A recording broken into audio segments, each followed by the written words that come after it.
Hey, what is up, guys? My name's Nate, and welcome back to episode 6 of A Nuclear with Every Gun in Black Ops 3. So, finally, since, I think the second episode of this series, I was able to find a kill confirm game. And, when I was actually watching the games back in theater mode, the only reason I found this game is because, some guy timed out. Literally, the past 2 games before I actually got into the lobby, it was completely full and nobody left. And, right away as this guy timed out, I joined in, which was, really, really lucky. But I am actually glad he timed out because I was able to find a kill confirm game, which is, as I said before, my favorite game type, and, it dies so quickly on Call of Duty PC. But I did find a lobby, and, I end up getting the nuke. And I got it with what is arguably the best AR in this game. In the beta, it was hands down the best AR. I mean, seriously, this thing would just melt through people. And even in the full release, after they did some kind of nerf on it, it still melts through people. That 5-man clip that I showed in the beginning, I'm not trying to sound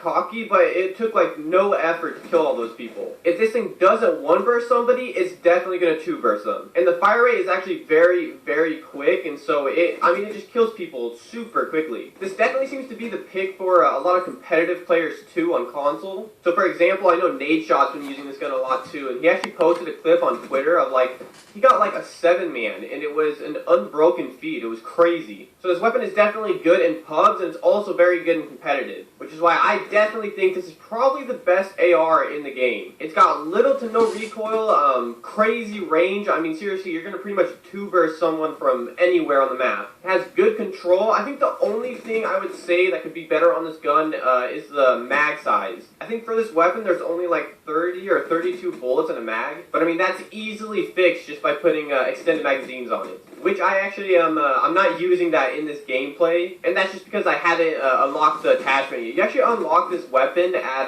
level 55, so the highest level. So I've actually barely been able to play with it. Actually, the only reason I really played with it a lot last night is because I kind of decided to chill out on prestiging in this game. Going for a nuke with every gun, you can really slow down the series by prestiging over and over again. And a lot of the weapons that I'm going to be going for now, because I've already gotten other weapons in the past, are going to be, unlocked at really high levels. So I'm chilling at second prestige right now, and one of the weapons I was using the most was the M8. But anyways, on your screen right now you're going to see the class I was using. Very simple. I'm using pretty much the same thing I use on all my classes.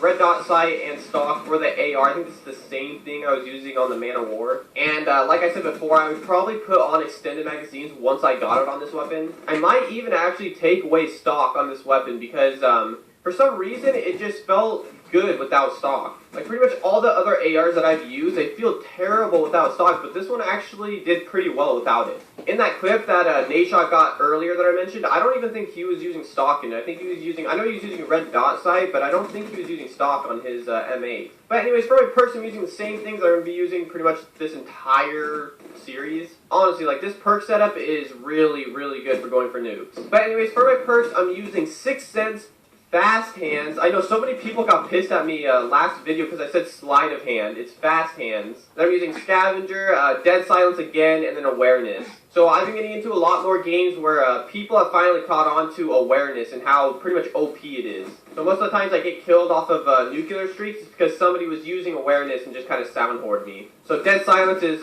slowly becoming a necessity. Also, for this nuke, I was using the Sparrow. And actually going for the nuke, I don't think I used it once when I was on my nuclear streak. And it's because honestly, I suck at it so much. It's actually almost laughable how bad I am at it. I rarely actually use this specialist ability, so I'm not used to it, and I can't get used to it. Especially with me using toggle ADS, it's hard to control for me, and so I end up just looking like an idiot trying to shoot somebody. Actually, the only reason I was using it is because I'm trying to unlock all the camos for the characters in this, and I'll definitely be happy when I'm finished with this one, because I hate the Sparrow so much. Also, I just wanted to apologize for something in this gameplay. You guys probably didn't even notice it, but it sounds like the M8 shots are way out of sync, and sometimes they're just not even there. So for some reason in theater mode, the M8's really buggy. Sometimes the sound of the shots are really delayed, and then